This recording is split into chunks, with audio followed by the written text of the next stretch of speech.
everyone, welcome back to my channel. This is S.C. Coleman, author, and today we're going to start by talking about something called Vision 2040. Now, this is a general order type of document, if you will. It's a, as it states, a vision or plan for the future. And what we'll discover here is not only the interconnected mechanism globally to carry out this so-called Vision 2040, but that at the center of this plan, the organizational operational component equilibrium is the university system, mainly. Now, there's two things that we need to understand before we get into this. The first is the Second Amendment in the Constitution, stipulating that for the security of a free state, the right to keep and bear arms shall not be infringed.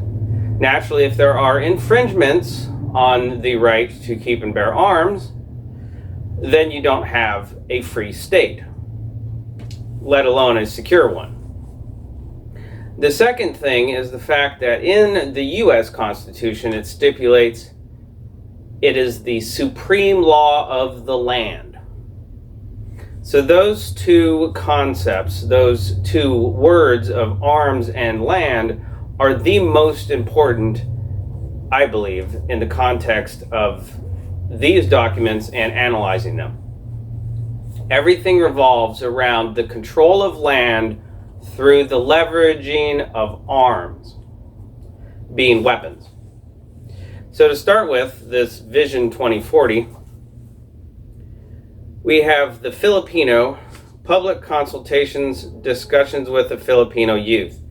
Now, this use of the word youth is very apparent in CIA documents. It's very well known as a term used by so-called Nazi or fascist regimes and communists in common understanding, most of which is fiction. Either way, the use of the idea of a youth organization as a cover operation is very well known. This takes a different aspect in the modern form of the educational system, but it is essentially the same tactic operating under the guise of a youth, control of the youth and shaping the minds of the youth and that type of thing. Leveraging impressionable people as a cover operation for more insidious plans. This document is produced of research commissioned by the National Economic and Development Authority. So more titles, more names, more cover identities. However, the research team was led by Dr. Clarissa C. David of the University of the Philippines College of Mass Communication. Isn't that an interesting word there? That sounds very quote-unquote communist as far as common understanding of that word goes.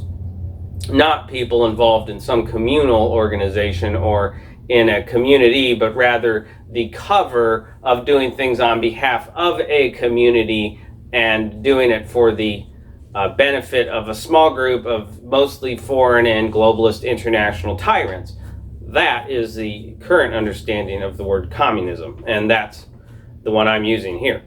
Anyway, we've got Jaime Manuel Q. Flores, Ateneo de Manila University, Jenna May L. Atun, Ateneo de Manila University, and Dr. Pamela A. Custodio, UP Los Baños. And these people probably don't exist. These names appear to be fictitious. And this is a common trait we'll find in a lot of these documents.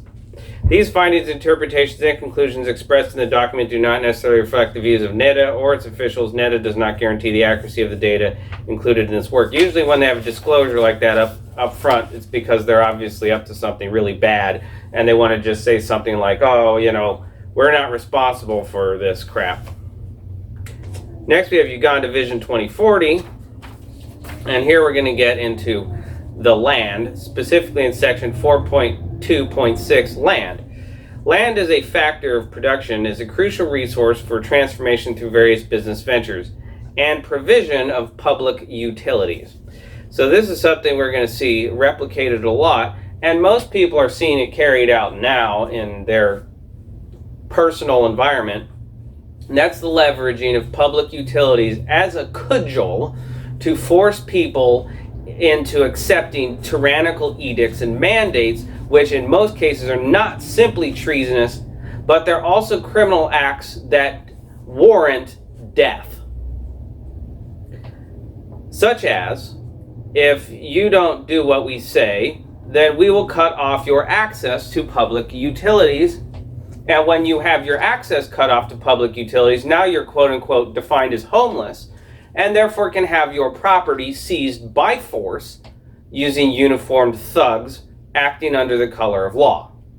I usually nowadays refrain from the use of the term acting under the color of law, being as it is a term defined in the United States Code, which is itself an illegitimate and adversarial intellectual property piece of foreign interests. But either way, it's the same idea here. For the proposed investments to materialize, both the government and other investors must have easy access to land for that purpose. And of course, the easy access to that land, as I stipulated before, will probably be done under force, but also under false pretense, such as through utility companies. And so you see a proliferation of utility companies as cover institutions to facilitate this. And the government, they're terming here, of course, they're talking about the fictitious one, the facade of a governing entity, which in essence is controlled by the university structure. To ensure that land ownership facilitates development, government needs to roll out a systemic land demarcation and survey the entire country over the vision period. So that, I believe that that's pretty self-explanatory. Demarcation is well, that's a concept that's very well known, just like with the partitioning of East and West Germany, and various other sort of, we build a dividing line on and section out districts and things like that. Which is interesting because demarcation is actually somewhat of a misleading term, because it actually means the marking of areas and then building of barriers and things like that. Undertake policy reforms to ensure overall social economic development in an integrated and sustainable manner.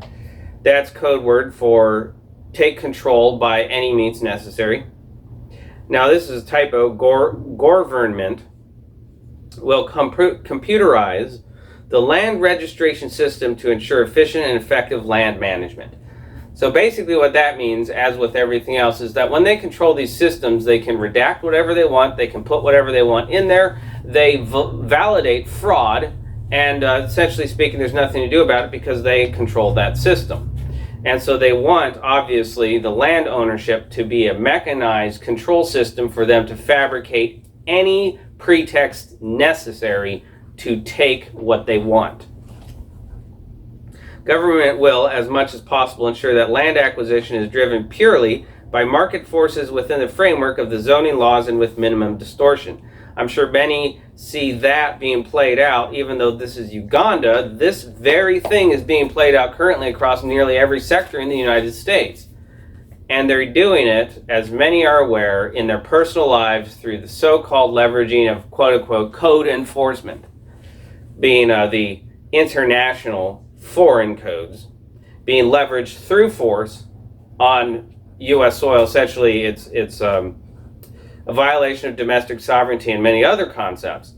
And because many people experience this in the United States, it's important to note that this is going on everywhere, including Uganda. Under the auspices, that means under the name, of the government or other mutually trusted organizations or persons to ensure that the interests of all parties are duly protected. Now, of course, they're talking about all their parties, because in the context of their system, they're the only ones that can be party to anything. And they are, of course, the triumvirate of academics, financial banksters, some call them, and the clergy. And interestingly, it states that in order to promote a culture of trust and fair play, land tribunals will be activated to provide redress for people or organizations that will feel aggrieved in land matters. Not may, will. That tells you, obviously, the perspective of what they're planning to do. They haven't quite done exactly what they're planning to do yet, but that it will make people feel aggrieved, for sure. Government will make land reforms to facilitate faster acquisition of land for planned urbanization, infrastructure development, and agricultural commercialization, among other developments. I think we all know what that means. Now, section 4.2.7, subsection 238, peace, security, and defense. Peace, security, and defense are prerequisites for a sustainable socioeconomic transformation, democracy, and national unity. So these are all just more ways of saying we're going to control everything by any means necessary, right?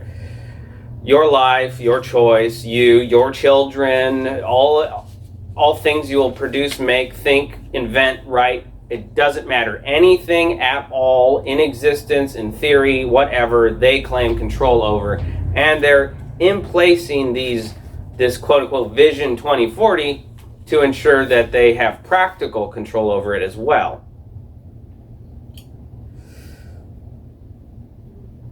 And national defense and security, we all know the national defense, homeland security cover story crap for them to do whatever they want,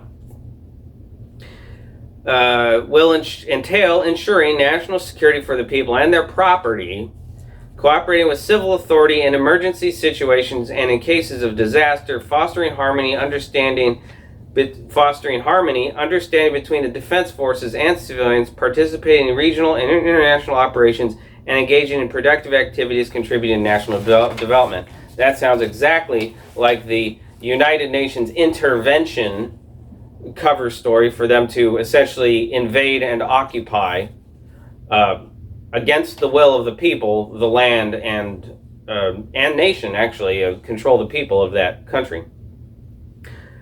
Over the vision period, the current peace and security that the country enjoys shall be consolidated, promoted, and developed. I think we all know what that means, peace through force, right? Focus will be on security of the country from any form of aggression, right? Don't you like the way they say that? Focus will be on the security of the country, meaning the land, from any form of aggression.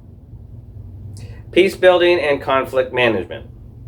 Government will strengthen the national defense system, ensure a professional army and a reserve force ready to defend the country. That means the land, by the way, not the people. In addition, government will ensure peace in the country and peaceful coexistence with the neighbors and the international community. Priority shall be placed on anti-terrorism measures, and that takes it full circle. The thing they're expecting is that the people are going to rise up in arms and say, this is our country, we occupy it, you cannot dictate to us from another section, from a different continent, almost completely entirely, is what usually happens. And they want to ensure that those, rebels are suppressed and that they can take control of whatever they want. I mean, we've seen this thousands upon thousands of times in different countries all around the world throughout history. It's just the same thing under a different name. And what's interesting is that what this is technically speaking the way they talk about colonization from the ones that condemn colonization. Well, what are they doing, right? Well, it's the same usual thing of openly condemning what you're doing because you don't want anyone else doing what you're doing. Because the rules don't apply to you if you're these people. Because they will, quote unquote, write the rules, right? Anyway, to ensure security of all persons and property throughout the country, government will implement the following strategies. Enhance counseling services. We already see that happening all throughout the United States today with all this disability, recovery, bogus propaganda around disability and addiction and all this other nonsense as a way to invade people's homes, their privacy, and mechanize the society and population to ostracize those that promote capability or healthy living, as an obvious psychological attack on the security and fighting capabilities and resistance capabilities of the people to stop foreign invasion and occupation by adversarial and enemy components who, at the core of their mission, desire to kill, maim, and destroy anybody who is, according to them, squatting or occupying unlawfully their property, because everything across the planet is declared as theirs by them. Anyway, informal leadership structures, I believe we know what that means. Those are like CIA and all your secret society control groups and all non-governmental organizations, and of course, naturally, the universities. Those are your informal leadership structures, meaning they're not formal. You know, they lead everything in their structures, but they're not formal. Socioeconomic reintegration of ex-combatants. So it's very clear in this subset, this sort of version of the Vision 2040 plan, that they are, their designs, they understand, will gain a armed resistance from the population, and that they have plans for that. That is, in essence, evidence of willful and knowledgeable conduct to belligerate a situation. This makes them active belligerents and therefore constitutes acts of war. And this is going across every country, every section, every place, in every home across the entire planet. It also lists something called the EAC, which I thought was rather humorous, because that's the term that they had in Finding Nemo for the East Australian Current. Of course, that's not what they're referring to here. Now, this brings us to the 2040 Oman vision document. And here it stipulates a few things. The sustainable use of lands, I think we know what that means in context to what we're talking about here. Proper city management helps accelerate growth and openness to global markets. It can create productive environments to attract global investors. And that's the nice way they talk about overt foreign invasion and occupation. The comprehensive and harmonious development of infrastructure with all its components to foster equitable development of urban and rural areas to promote socio-economic prosperity. More code language for, well, what we already know they're doing. The Sultanate will systematically establish smart cities. I'm sure many have heard of those. That's where they input things like your smart meters. From some remote position, they can essentially incinerate entire populations and districts at the push of a button.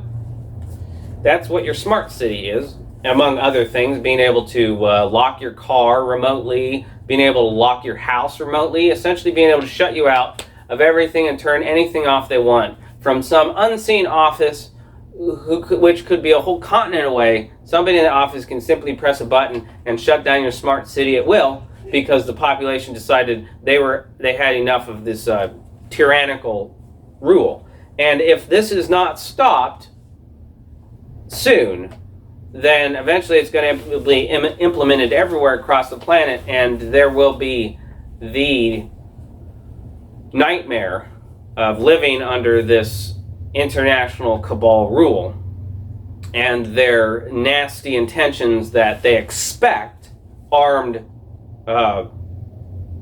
resistance from the local population. Enjoying advanced basic services, that's a nice way of saying control the utilities in a monopolistic sort of fashion, and essentially threaten revocation of utilities for control purposes. In modern technology, it will also build three-dimensional cities revolving around urban, social, and economic development. This approach depends on the participation of the private sector, particularly empowering urban communities so that advanced and smart Omani cities can stimulate growth and provide a safe place to live. And of course, what they're talking about is dark money, the essential printing of fictitious money that then circulates into the currency so that they can outbid and raise the market price on absolutely everything, and essentially take everything over by being able to print their own money because that's what we use currently, and it's only a trade medium. And this stuff is very evil, very destructive, very insidious, and it's amazing that they've been able to carry it out for this long, especially with how aggressive they are in these communities.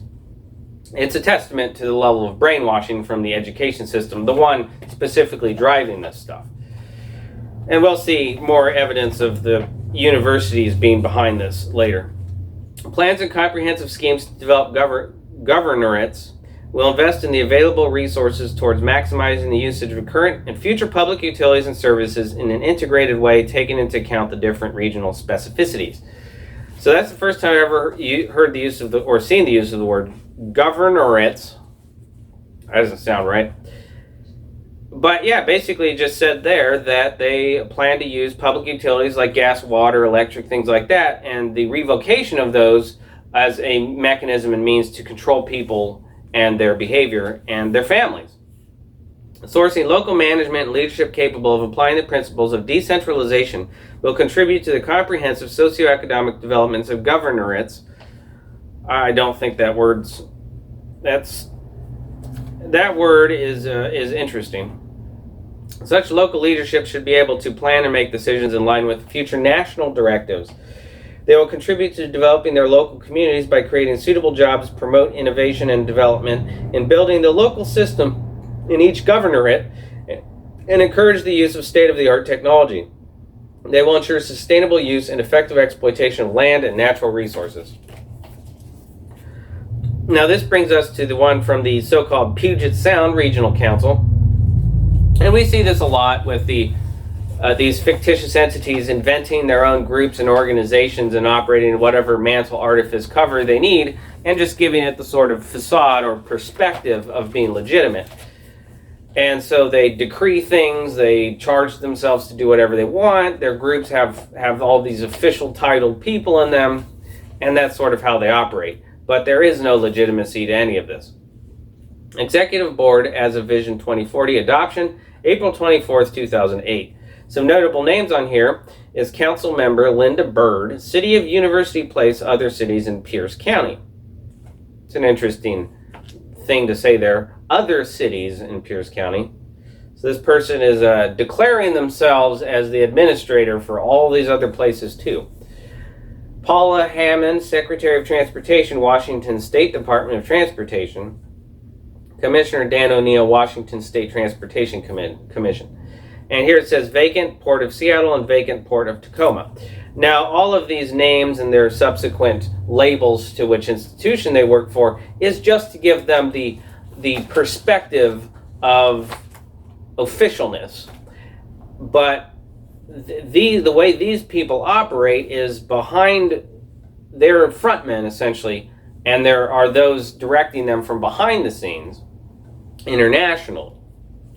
Funding for this report provided in part by member jurisdictions grants from the U.S. Department of Transportation, Federal Transit Administration, Federal Highway Administration, and Washington State Department of Transportation. Puget Sound Regional Council is designated by the Governor of the State of Washington under federal and state laws as the Metropolitan Planning Organization, MPO, and Regional Transportation Planner Organization, RTPO, the Central Puget Sound region encompassing King, Kitsap, Pierce, and Snohomish counties. Yeah, so basically these people are the government. We have no say in what they do, and they can do whatever they want. That's the way these are written. They are declarations against the people over the management of what they call to be their property.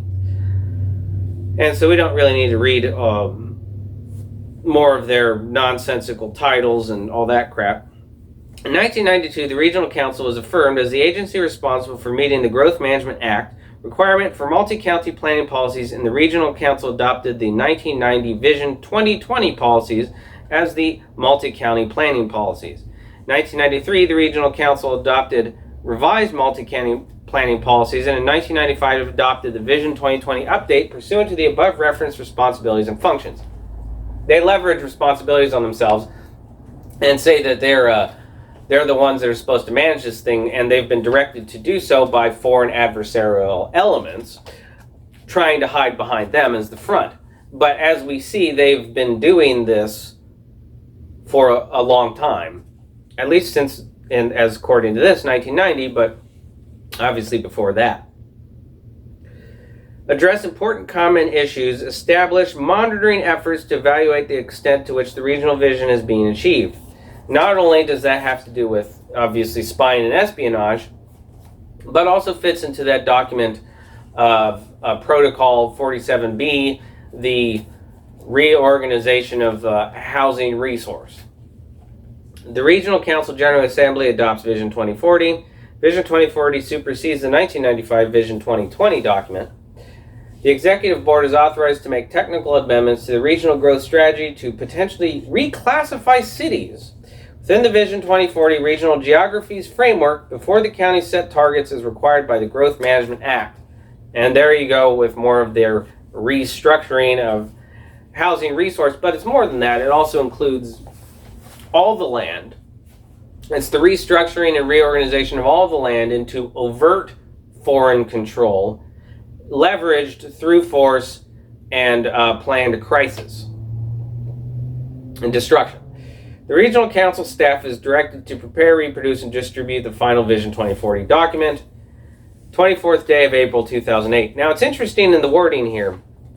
These documents appear not to be written by the individuals that are listed on them, because the documents are written as though it's coming from an exterior entity directing and telling them what to do. Now, we get into the specific area here talking about land. Private property rights. The Growth Management Act states that private property shall not be taken for public use without just compensation having been made. Now, what's interesting is that section specifically is stolen from the Constitution and then adopted under this entity's paradigm. Because the Act goes on to say that property rights of landowners shall be protected from arbitrary and discriminatory actions. Of course, that means that they're going to protect it and they're going to do whatever they want with it because they're the ones protecting it. And any arbitrary or discriminatory actions coming from the ones protecting it, it does not count because they're protecting it from others doing discriminatory or arbitrary actions. Land use in Washington State. In Washington State's Growth Management Act, 3 major categories of land are recognized: urban, rural, and resource.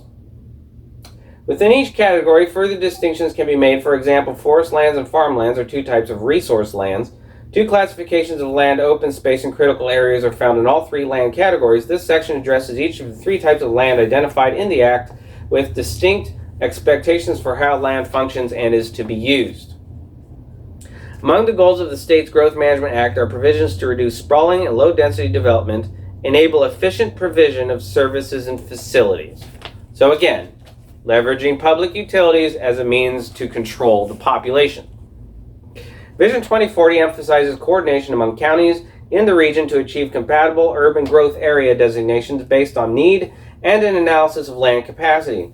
Recognizing the interrelationships among the counties and cities in the 4-county region, Vision 2040 calls for establishing a regional framework for future adjustments to the urban growth area. Such a framework allows adjustments to be considered in a regional context and provides opportunity for the regional council and counties to collaborate.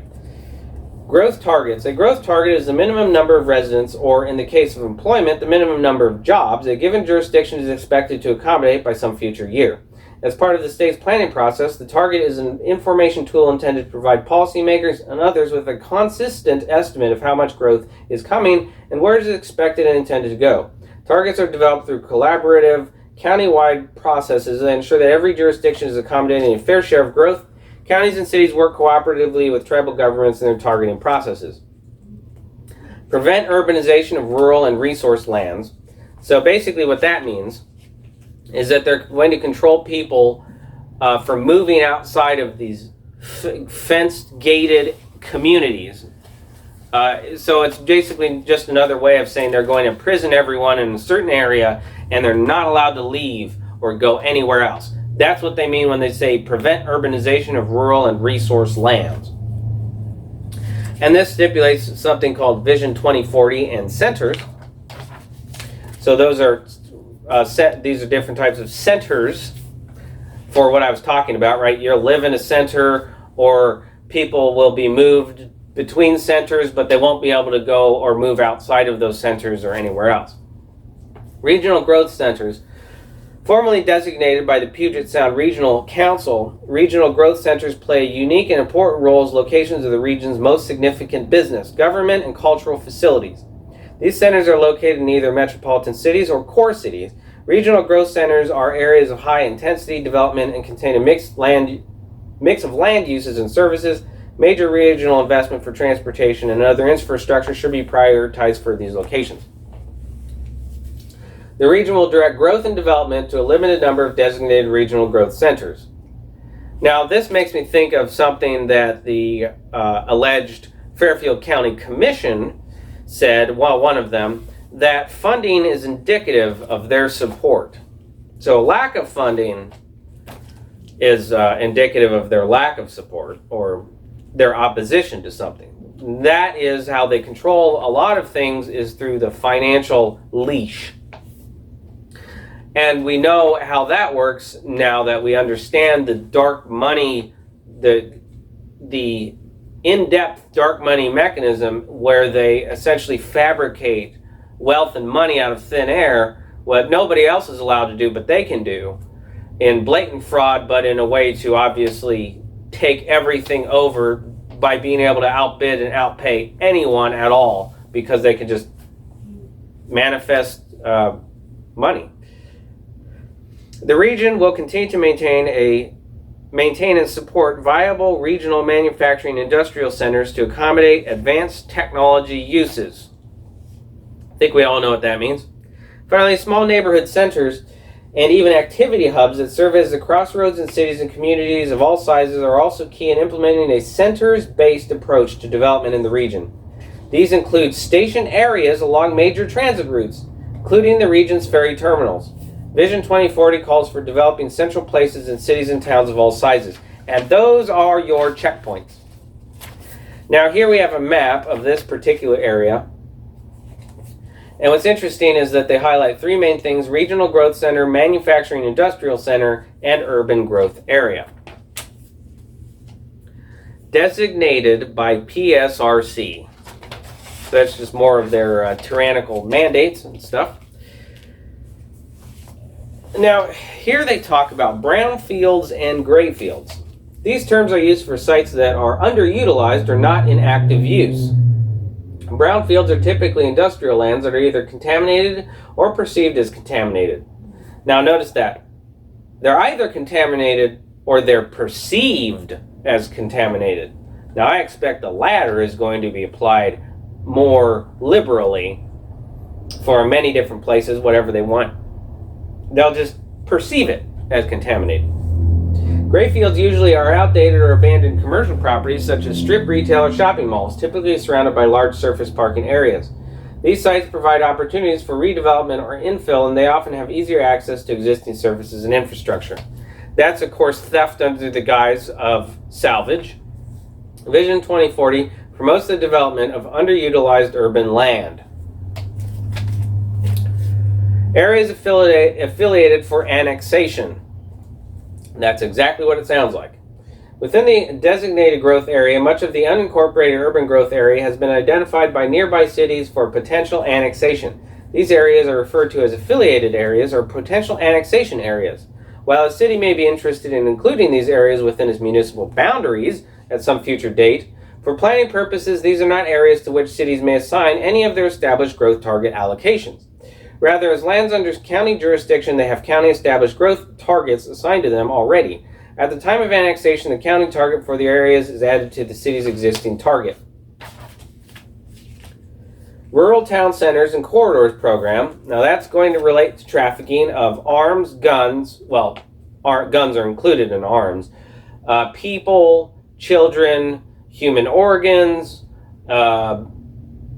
basically anything sinister or evil that you could imagine that they would traffic, like adrenochrome. Recognizing the importance that rural areas play in the region's economy and sustainability efforts, the Puget Sound Regional Council's Executive Board establishes the Rural Town Centers and Corridors Program. This program provides assistance and financial incentives dark money, to bring together the interests of rural towns and transportation agencies to plan jointly for improvements in a manner that enhances the rural character of these communities. So that's another way of saying what I said before, which is steal everybody's stuff because they can fabricate money out of thin air. Timberlands and farmlands can be viewed, right? Do you like the way they say that? Timberlands and farmlands can be viewed as renewable natural resources with the potential to produce wood, fiber, and food on an ongoing basis.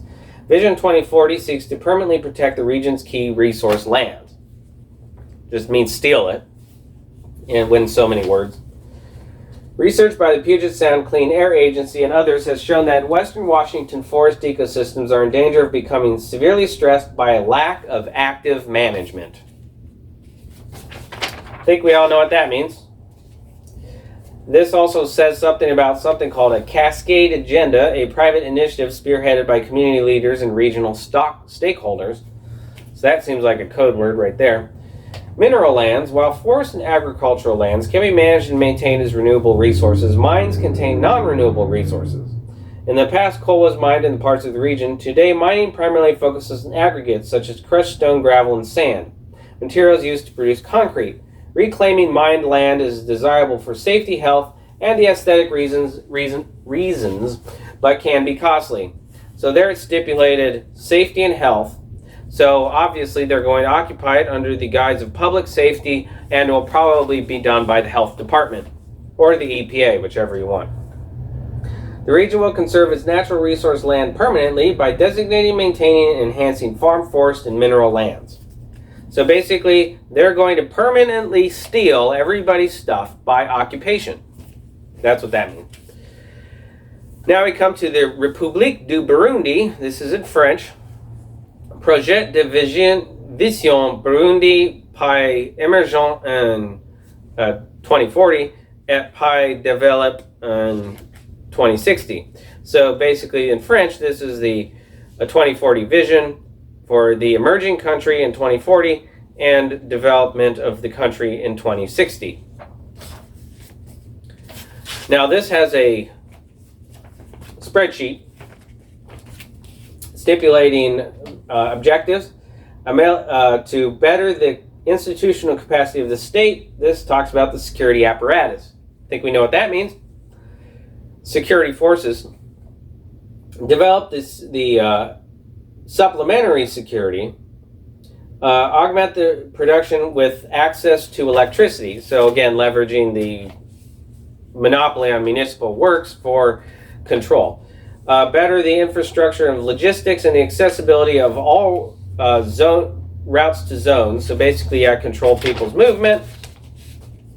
Reinforce the services sectors. So that's going to have stuff to do with health and so-called health, poisoning people, dumping gases on them to make them docile and sick and easy to control. And of course, neurotoxins to make them stupid, as is currently going on now in a large capacity and organizationally across the entire skyline. Progressively reduce the dependence on aid. And that's, of course, because their dark money mechanisms are being shut down, especially the fake aid, but really funding for occupation coming from the United States. Mostly done through universities. Now, this lists specifically incidents of malaria in a high count. Now, malaria, I just wanted to note here, has been used historically as a way as an excuse to take over countries by poisoning the people. And that's because the word malaria actually means bad air. It's just a general feeling of sickness. And when somebody comes in and they say they kind of feel bad, they get diagnosed, quote unquote, as malaria and then put in that roster, and then it's an epidemic and it's terrifying. It's just like somebody gets shot and then they get diagnosed as having COVID or whatever. Develop of hospital services with international,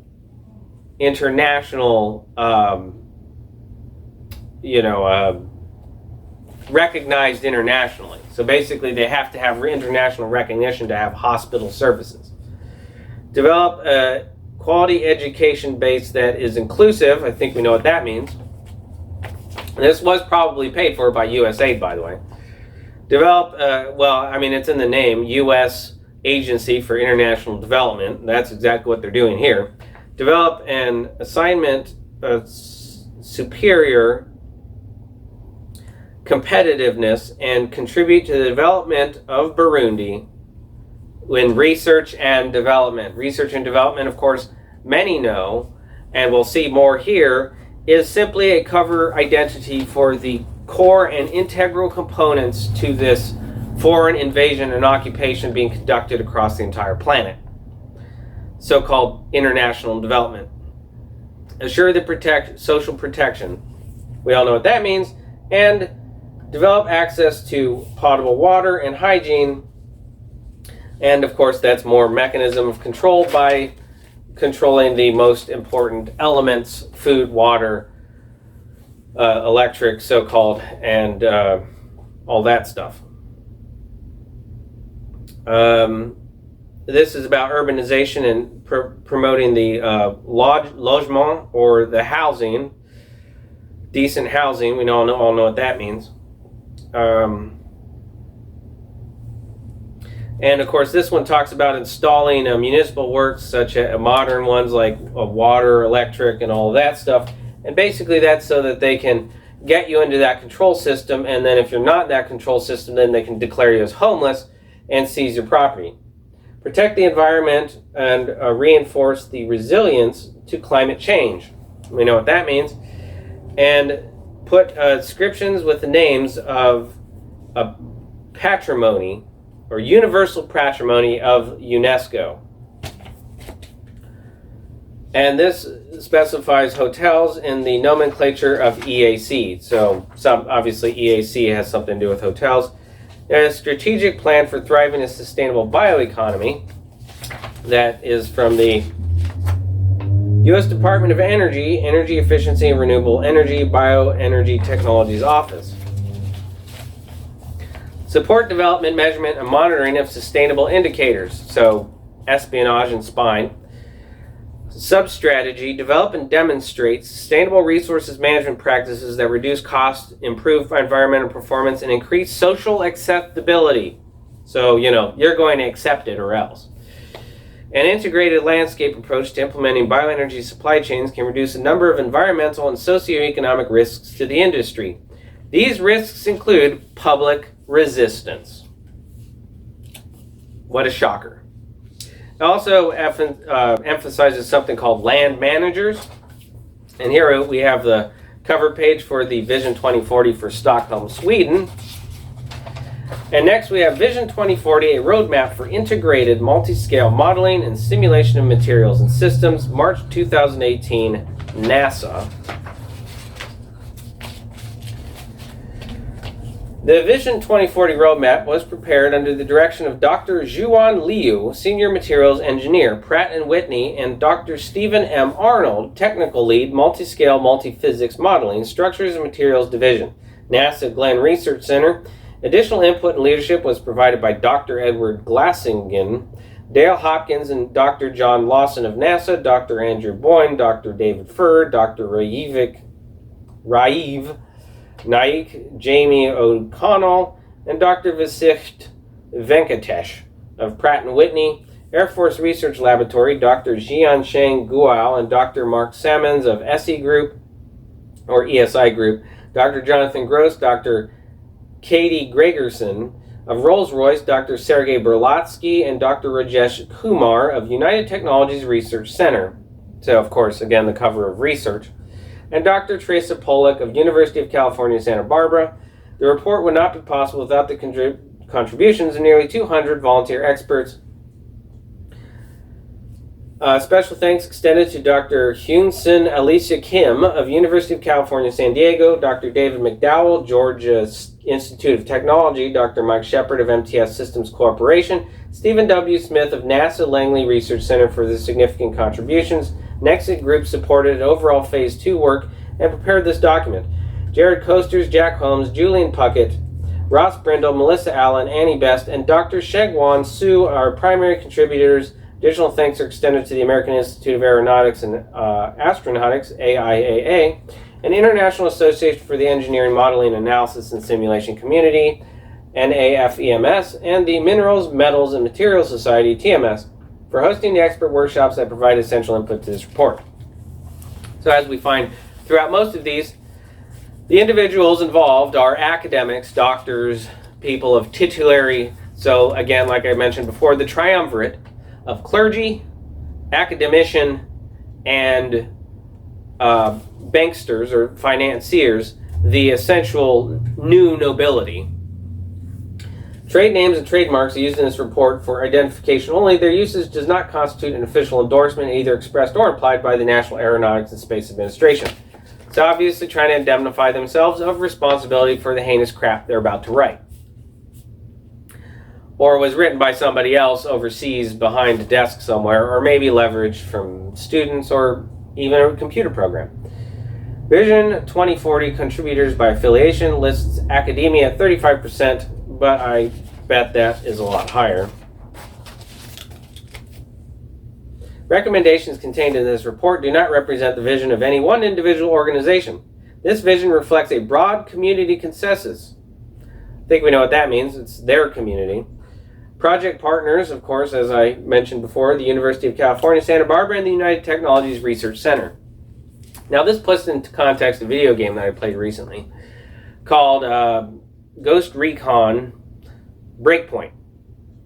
Now in that video game you had a storyline in which the enemy were these security forces that had taken over the island, and you were there to rescue essentially researchers, money launderers, of course they were called something else, financiers, all that stuff, and tech people.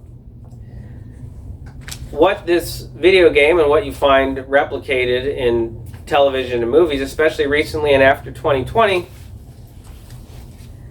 is that the enemy is detailed based off of appearance, and the good people are also detailed based off of appearance. Not action or what they're doing or anything like that, but how they look. So the researchers wear white lab coats, right? Even if they're in a newsroom talking to somebody on TV about this fictitious COVID crap. What that's doing is it's reinforcing the idea that this person who dresses a certain way, that's what is indicative of them being authoritative or on your side or whatnot. And of course, authoritative refers to authorship, so that's even a misuse of that word. But basically, the only thing that's important is appearance or title, and that you should follow that alone.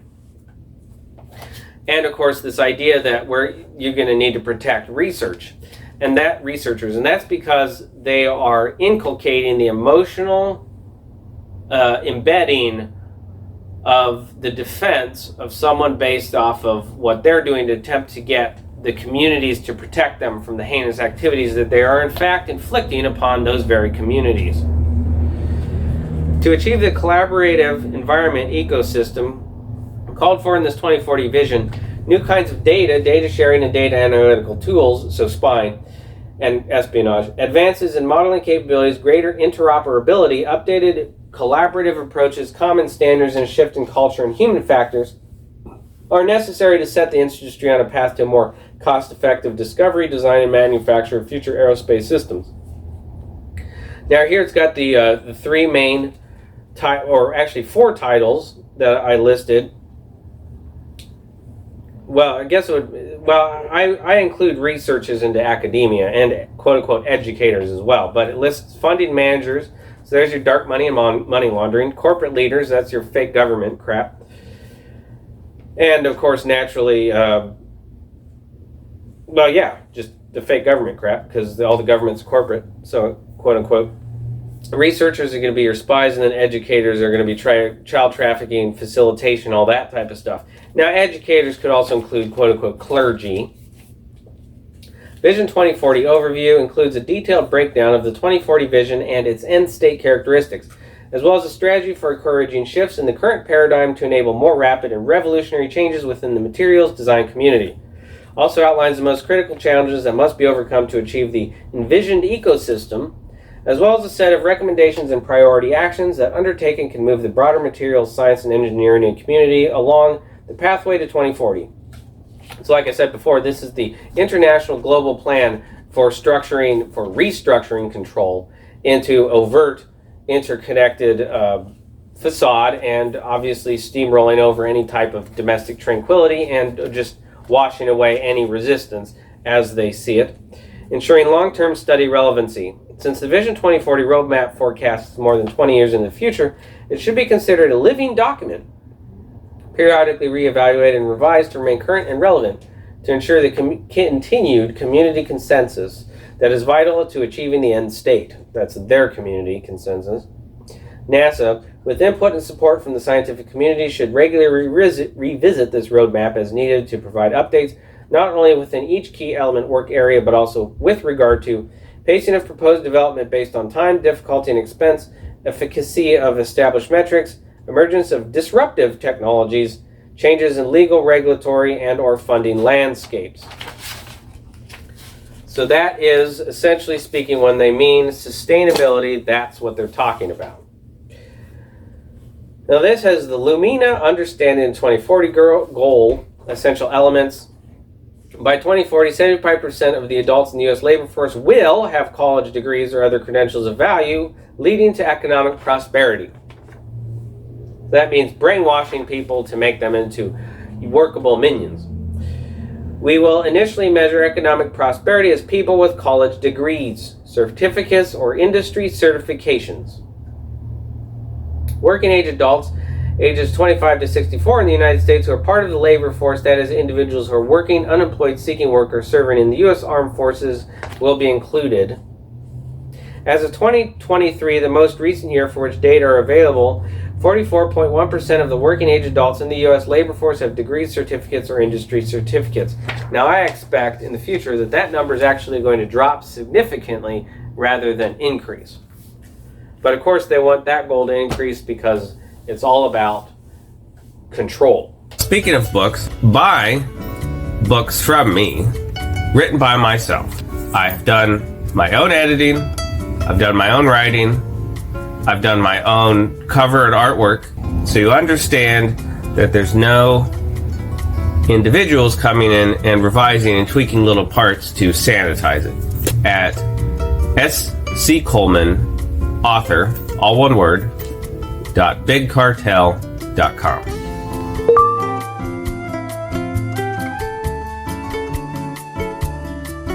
This brings us to a very interesting document. Now, the thing to notice here is that the font layout or margins and the general overall structure of this document is almost exactly, if not exactly, the same as the JFK files and other types of CIA-specific documentation. However, this is not listed as CIA, even though I guarantee they were involved in it. Rather, it's the U.S. Department of Health, Education, and Welfare, National Institute of Education, ERIC Information Analysis Center for Science, Mathematics, and Environmental Education, The Ohio State University, 1200 Chambers Road, 3rd floor, Columbus, Ohio. ERIC/SMEAC.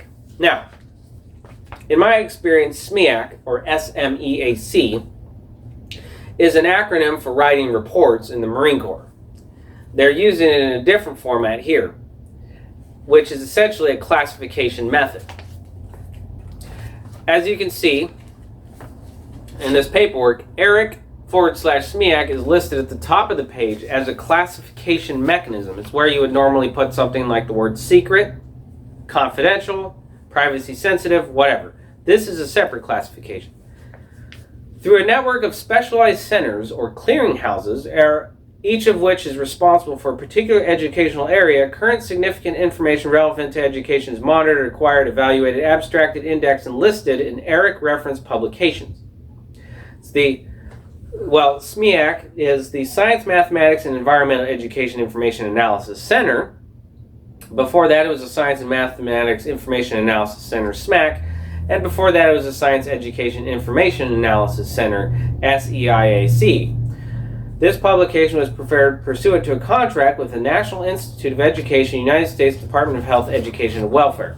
Now, the National Institute of Education is a NGO, Now, the other thing to notice here, and what they're talking about, essentially, is that this document is part of a database established by the CIA, but not kept in any of the usual CIA type of information pools. So in order to see this stuff, it's not that you would need to have any type of clearance. It's that you would need to know that this even exists. The university institution has a separate system, this ERIC system, for covert clandestine operations and to store and keep information separate from any type of governmental or structured or military organization at all. Completely separate. And this was set up by elements from the CIA, as apparent from the structure of the reports, the type font, the margins, everything. It just doesn't overtly stipulate that it is a CIA-produced document. But as we know, the CIA is heavily involved in specifically research and development within the Ohio State University itself, as I have documented in previous reports and previous videos. Now, Stan Locke of the National Park Service, U.S. Department of the Interior, is listed in the preface. And the reader wishes to investigate these comments is advised to locate and read the abstracts available in libraries which subscribe to Resource and Education. So that's another one of your separate groups. RIE abstracts make reference to other sources of availability. ERIC Document Reproduction Services, P.O. Box 190, Arlington, Virginia. This lists something called International Field Studies. That is definitely a cover entity name, but has the appearance of being another agency, governmental agency out there. Its offices at Capital University. This lists a Carol V. Bergman Equipment Coordinator, and International Field Studies is listed here as IFS. IFS can transport by our own bus, fleet, or aircraft to and from any study site. Our largest single project involves a field station and associated campsite on Andros Island, Bahamas. We are currently developing a new study site in Jamaica and propose other U.S. and Caribbean sites. And so those would be like CIA black sites. Below is a list of schools, universities, and colleges utilizing the Andros Field Station. Now here's some notable ones. First is the Ohio State University, that's not a surprise. University of Maine, University of Boston, Capital University, and the Fairchild Tropical Gardens out of Miami, Florida. And this is for winter 1976 to 1977. Spring of 1977, some notable names is the Columbus School for Girls and the Andros Club, Mansfield, Ohio, University of Wisconsin, and University of Iowa. Now, Parkersburg Community College, Parkersburg, West Virginia, is a double listing, as is the J.O. Johnson High School, Huntsville, Alabama, listed twice. Now, the Andros Club is also listed twice in separate of these school year listings, but I could find no information on the Andros Club whatsoever. Not in business filings, not on Google, nowhere. Now you have the Baruch Institute, University of South Carolina, Columbia, South Carolina, from summer of 1977, and the Center of Science and Industry, Columbus, Ohio. And we also have, okay, not on the right page, there we go, the Brunswick Community College, Brunswick, Georgia. Well, I didn't have that listed as an important name, but either way, that's pretty interesting thing to find. Now, this lists the Mohican School in the Out of Doors Incorporated, but then below it, it's the Mansfield School in the Out of Doors, and then we have Madison Local Schools in Richland County to expand the Madison program. That's all strange. First of all, you've got the Mohican School, and then on the same part, it's the Madison School in the Outdoors. But then it lists Madison Local Schools and something called the Madison Program. all of those things seem to be contradictory. When the grant period ended in 1969, the participating schools each sent their share to the operating expenses to the Springfield Board of Education, which continued to administer the programs until 1971. So there's more of your money laundering with the purposes of executing this insidious operation that they're planning to, they've been planning for a long time to do to the people and to maintain their perceived control, their declared authority and property. College workshop in cooperation with Capital University in Columbus. Now we also have a project Mayor. Mayor is French for C. Address all correspondence to Marge Matovich, Executive Secretary. So that's probably the person who is actually doing this and hiding behind all of these other fictitious names and individuals and organizations.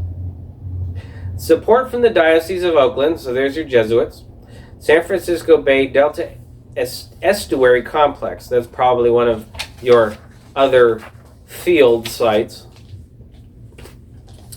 Now, following training, students operate established field monitoring sites around the bay where they monitor the waters for the physico-chemical and biological parameters. Data collected is reviewed by the mayor staff for validity and entered in the county computer for analysis. Now, that looks like a way to essentially spy and monitor the activities for other purposes. The Alameda Unified School District is providing laboratory space and other services for the Encino High School site. Standard Oil Company has donated funds, supplies, and equipment. Additional funding for instructional supplies, equipment, and miscellaneous expenses is also being sought from industry and government. Project Mayor was initially supported from funds by the Contra Costa County Board of Supervisors through their California Fish and Game Fine Fund. This was followed by a grant from the Rosenberg Foundation. In 1971 to 72, a National Science Foundation grant funded the project, and SEA Title III grant provided continued support for 3 additional years. While the keys, parts 2 through 6, are specific to this area, they will demonstrate how local teachers can devise practical keys to organisms in their area. What a strange sentence. East Bay Regional Park District lists someone called Richard C. Trudeau. Well, that's an interesting name. Department of Parks and Interpretation. Designated as a regional park district, they had 8,500 acres, which expanded to 42,000 acres. And their general manager, Richard Trudeau, was the main thrust of the acquisitions. Finally, it states we plan to double our land holdings, and this is from a Josh Barkin interpretive specialist, October 1976. Now this brings us to the second document, also from this ERIC system with a highly indicative CIA report profile. This document describes the International Field Studies Program on Andros Island, Bahamas. International Field Studies 1973 report, Andros Development Statement. Now there's some areas highlighted here. Those which may be located elsewhere on Andros Island, talking about facilities located at Blanken Sound, and those that may be located elsewhere on Andros Island. So there's multiple sites, and they do different things, all probably under the guise of research, but some under the guise of other things, as we'll see shortly. Supported primarily from the fees paid by students enrolled in the programs, but also federal projects and various scientific and or educational foundations, facilitation of achieving common goals. There's another one of your vague statements which will relate to the same way they talk about what they're actually planning on doing in Vision 2040. The Blanket Sound site has a dock built of wood and concrete at the end of the rocky point extending into Blanket Sound south of the old schoolhouse. Besides these definitive projects, International Field Studies also will negotiate for the donation of the Owens, Illinois Corporation of several porta-cam structures and other equipment to supplement our present facilities. International Field Studies will furthermore explore the possibilities of establishing and developing additional campsites near the Andros Reef Inn at Stafford Creek and near the Andros Beach Hotel at Nicholstown, International Field Studies will check into the pros and cons of purchasing a propane-operated freezer to assist in the preservation of food, particularly fish and bread. We're going to see in a minute why that's important. Cooperation with the Bahamian government. International Field Studies desires to recharter in the Bahamas as a Bahamian corporation, with the understanding that upon the dissolution of International Field Studies, all equipment and holdings of International Field Studies in the Bahamas would revert to the possession of the people of the Bahamas, excepting that which would be required for the payment of all outstanding debts accrued against International Field Studies before dissolution. That's not just about money laundering. There's a lot more to that. It's also about hiding what they're doing. International Field Studies proposes the formation of a board of advisors to be comprised of 4 Bahamians and 3 Americans, whose duty will be to meet once a year at the discretion of the members to review, to analyze, and to propose modifications for the programs carried out at the International Field Studies campsites.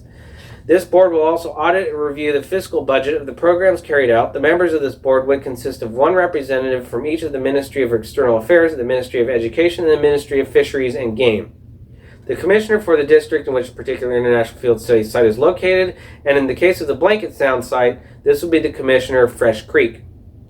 The director of the U.S. federally funded research project on Andros Island, 1 representative from International Field Studies main office, and the director of the particular field station on Andros. So this is obviously more CIA treason.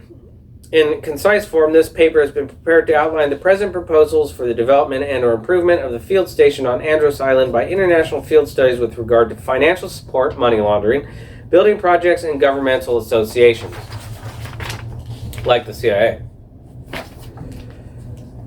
This is from the Internal Revenue Service, which also lists a reply refer to 442:22:BLM. I don't know what that means, but that's pretty weird. We have reevaluated your foundation status notice and have determined that you are not a private foundation.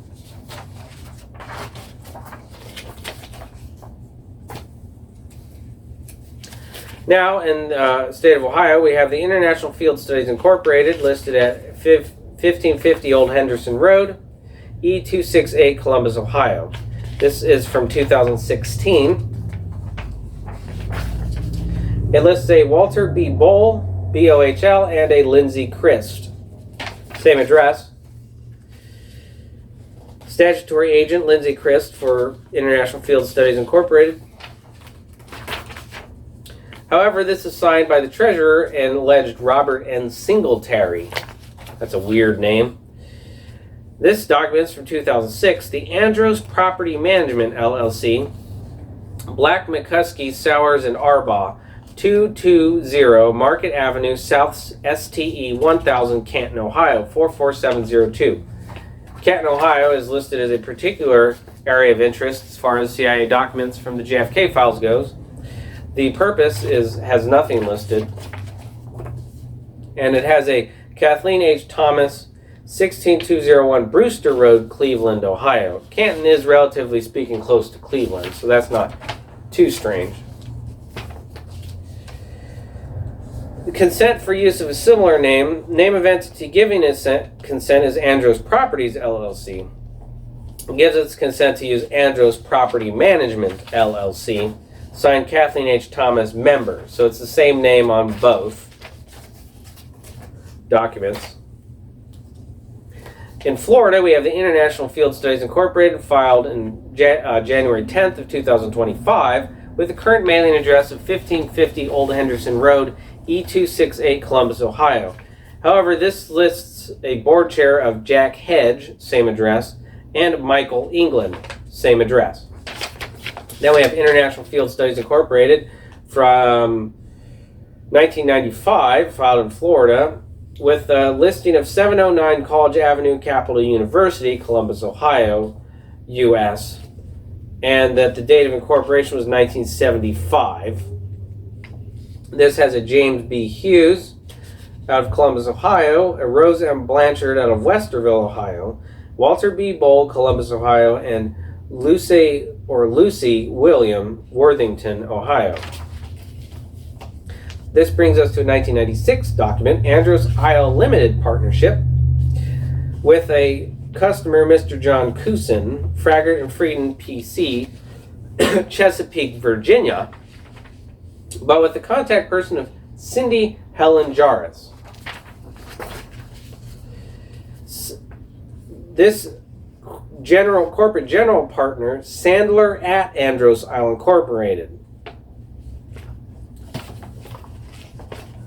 Followed by the Corporation Service Company, and is the Andros Isle Limited Partnership out of Virginia, with an address of 448 Viking Drive, Suite 220, Virginia Beach, Virginia,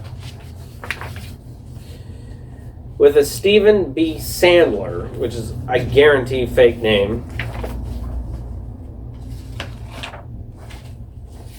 And then in Florida again, we have the Andros Isle Associates Ltd.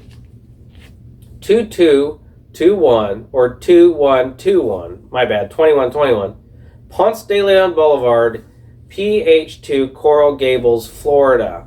Coral Gables, Florida, and Canton, Ohio were specifically centers of CIA operational activity as listed from various documents from the JFK files. It says Registered Agents of Florida, LLC, Miami, Florida. Dissolution, or is to be dissolved December 31st, 2050. Andros Isle, LLC is its sole general partner is Cornerstone Andros Isle LLC by M3 Incorporated Florida Corporation, its member. So there's more of your hiding behind various fictitious entities and whatnot.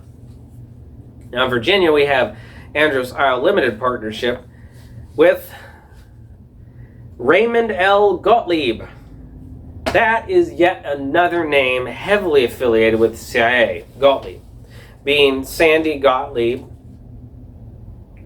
from a document I read, and also, of course, the Gottlieb that was listed on Operation Midnight Climax. This Raymond L. Gottlieb is allegedly a member of the Virginia State Bar and lists that 448 Viking Drive, Suite 220, Virginia Beach, VA, address that was on the Florida document. Then we have the Abaco Bonefish Charitable Trust. Formation date is April 15th, 2024, and it's a name change to Andros Bonefish Charitable Trust. Signed a Jamal T. Hudson, Commissioner. Oh, that's for the State Corporation Commission. So this is a certificate of amendment effective April 16th, 2024. Now, the Andros Bonefish Charitable Trust in Virginia again lists the agent as a member of the Virginia State Bar, a Gregory per Bergathon. And this has an address of 332 2nd Street, ST 500, Virginia Beach, Virginia.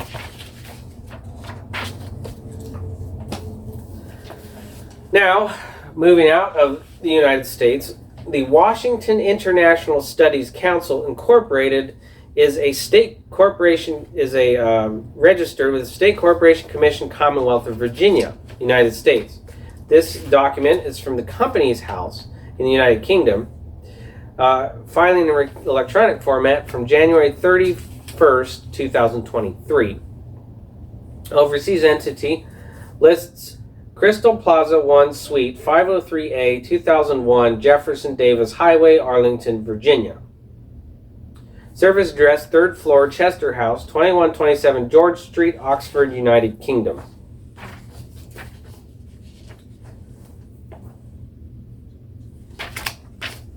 Now, the president and academic director is a Timothy O'Brien, American. Managing officer is a Adam William Brown, British. Managing officer, a Kristen Catherine Lake, American, and a Kathleen Ann Schutinger, German. Now we have Certificate of Incorporation, Council for the Promotion of Field Studies Limited. 1946 is the date. Presented by Booth and Blackwell, 3 and 4 Berners Street, London. Now, it also lists an Ernst Booth of 4 Berners Street in the County of London. It lists a solicitor of the Supreme Court engaged in the formation of blank Council for the Promotion of Field Studies. And then there's this whole section in the purpose that's completely left blank. And it picks up limited and then all requirements of the Companies Act, blah, blah, blah. So a whole section is taken out. 4th day of June, 1946. Council for the Promotion of the Field Studies Limited, The registered office of the Council will be situated in England. Unincorporated society known as the Council for the Promotion of Field Studies, Ravensmead, Keston. The objects and purposes of which have been... Oh, wait, hold on. County of Kent was formerly at Primrose Farm, Little Wilbraham, and the County of Cambridge. To establish or undertake the direction or supervision of or contribute to matters, whether of a legal nature or otherwise, directly or indirectly affecting the objects of the Council, including any charitable or benevolent fund from which may be made donations or advances to deserving persons who may be, wish to be, or have been engaged in or connected with any pursuit or occupation within the ambit of the objects of the Council. Note the use of the word there, occupation, as in occupying land, not a job. To establish, subsidize, promote, cooperate, or amalgamate with, affiliate, or become affiliated to, act as trustee agents for, manage, or lend money with objects wholly or in part similar to these present objects or of any of them, provided such association is prohibited by its constitution from paying or distributing any dividend profit to its members to an extent at least or great as imposed by the constitution of this council. So money laundering.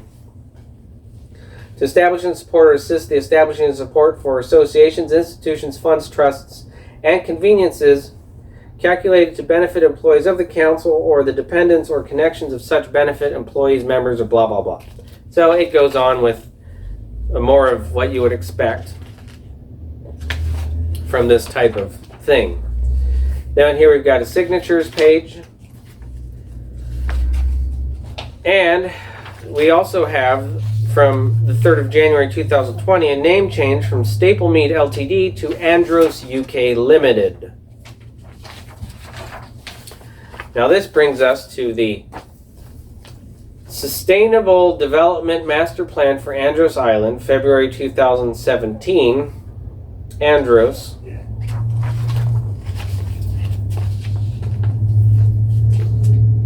Here we have 2.1.5 Land Tenure Security and Land Use Planning Enforcement.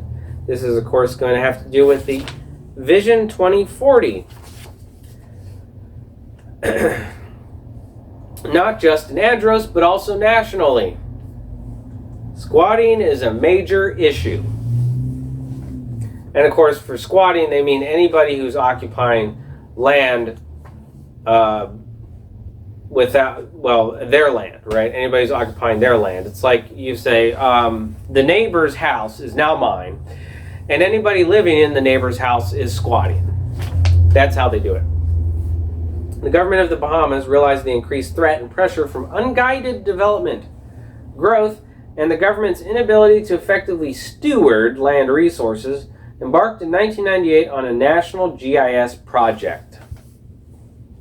In the Bahamas today, there is a lack of strategic land use planning for sustainable development of the land and marine resources, which results in conflicts in the use of land and conflict between the various land development agencies. Lack of access to monitoring tools. This lists the Department of Environmental Planning and Protection, DEP, or DEPP.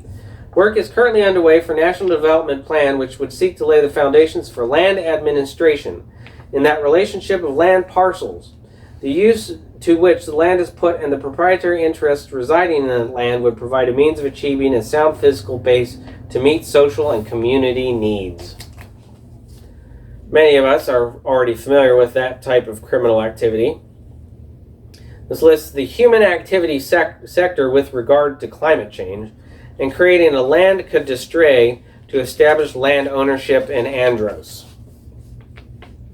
Criteria for government approval projects are somewhat ambiguous.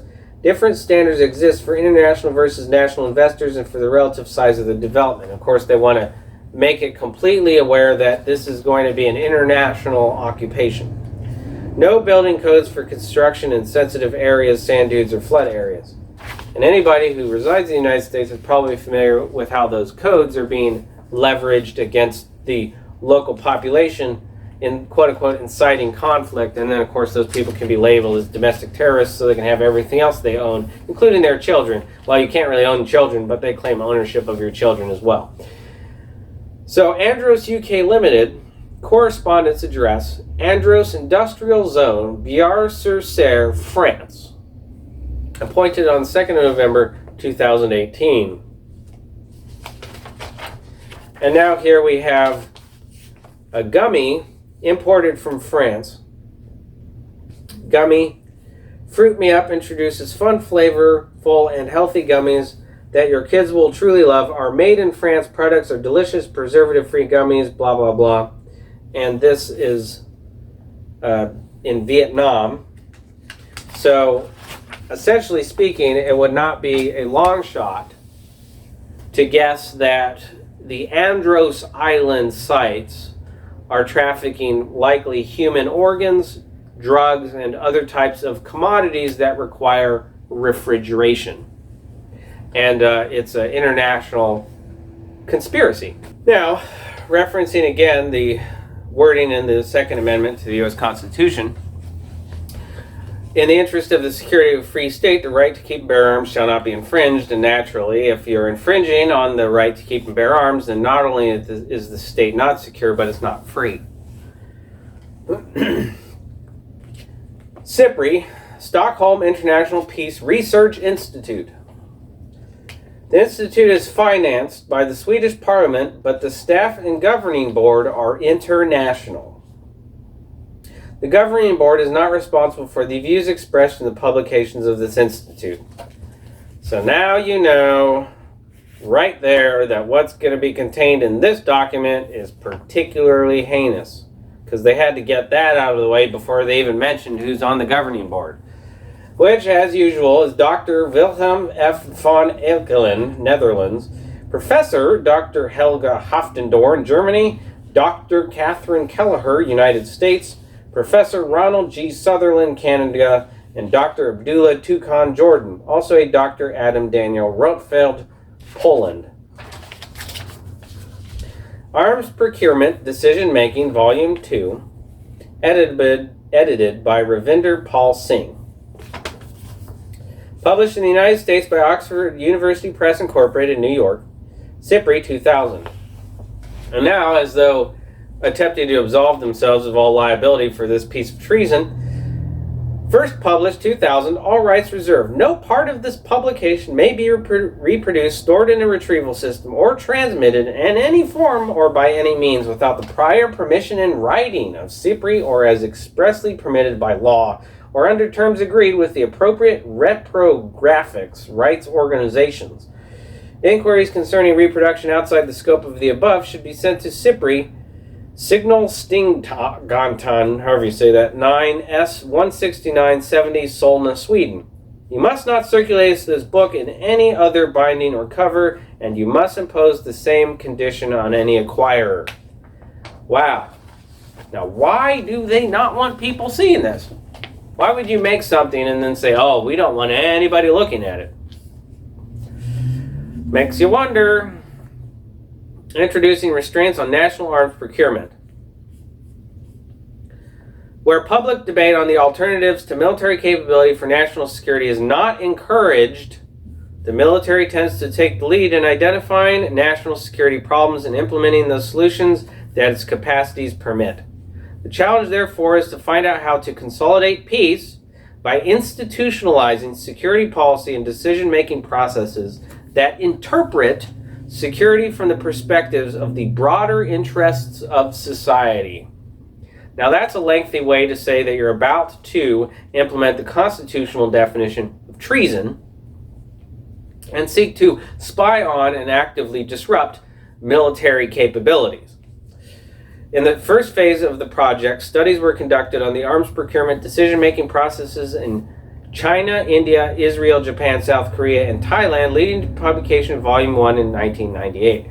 The criteria used in selecting the countries participating in the two phases of the study included A, their significance in their respective regions based on economic potential, size, and population, their significance as recipients of major conventional arms in the 1990s.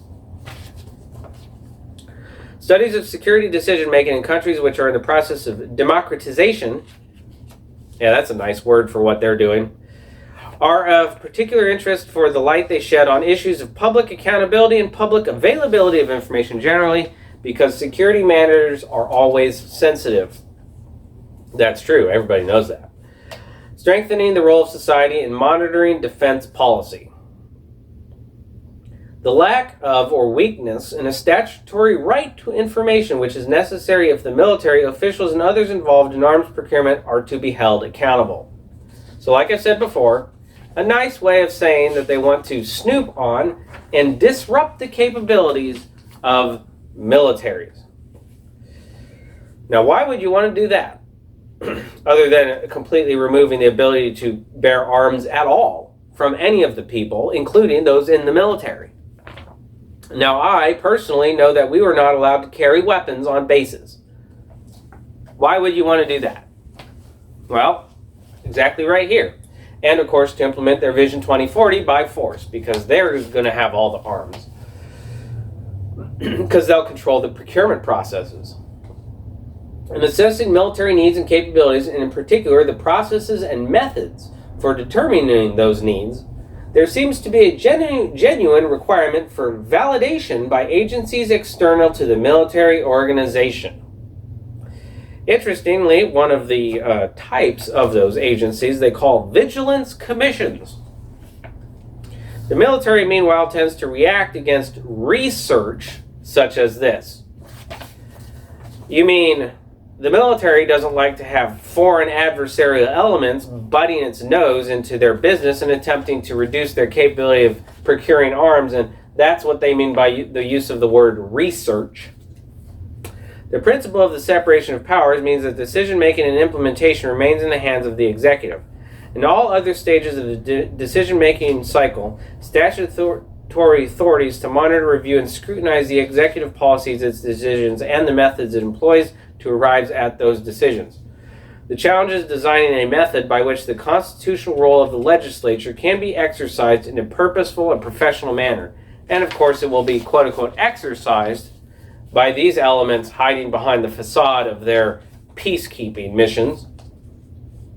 That policy making is an organizational process which gives roles and responsibility to all the actors who have a legitimate part in the affairs of the democratic state. That sounds like the Fairfield County Sheriff stating they're going to enforce all laws. Imagine a declaration like that, all laws. You know, that's impossible. Every law that's ever been made under the sun throughout history, many of them are contradictory. That sufficient resources are made available to operationalize the policy and implement its objectives, and that public accountability norms are applied to guide their policies and help failures in delivering the objectives. Intentionally, this is listed out in a very vague language. A monitoring process in the sensitive area of defense policies. So that basically means they want to be able to snoop on all documents that are classified in any form at all sensitive. Information sensitive, privacy sensitive, top secret, secret, gamma, beta, whatever they want to put on it. If it's sensitive paperwork, then they want to be reading it, they want to see it, and if it's sensitive recordings or anything at all, they want to know about it because they're obviously enemies.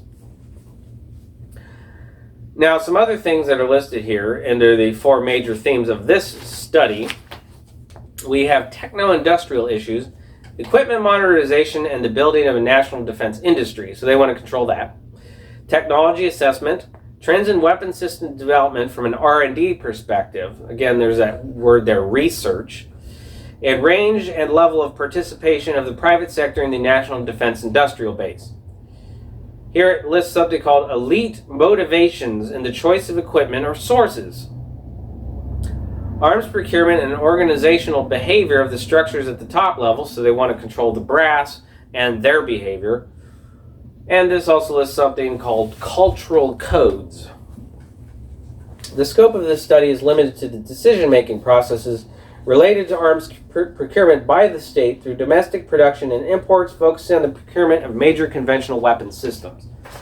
And that will, of course, also include, quote-unquote, hunting rifles, handguns, and anything else.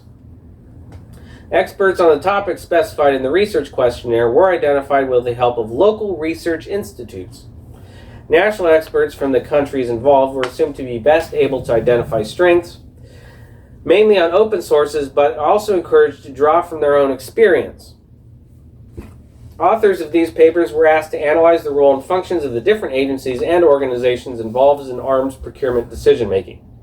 It's obviously so they can shut them down, or take them over. Although the final structures of the papers varied somewhat depending on the individual author's judgment, all authors were asked in the first section of the paper to provide a general description of the national arms procurement policy-making processes and procedures seen from the point of view of the author or the organization he or she represented. So basically SPY. Deposited in the SIPRI library, supplemented by government reports. I wonder how many of those government reports are quote-unquote sensitive.